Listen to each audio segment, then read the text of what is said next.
guys, hari ini saya berada di Rumah Sakit M. Jamil.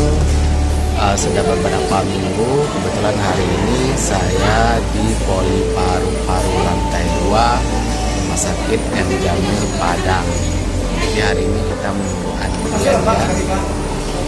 Di situ dilihat itu roda itu di belakang saya ini ayah saya yang lagi nunggu antrian. Doain ya teman-teman supaya ayah saya cepat sembuh.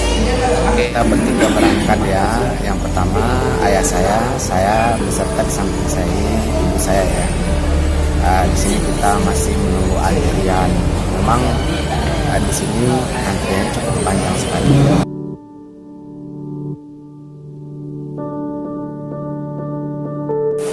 Oke guys, saya di ruang paru.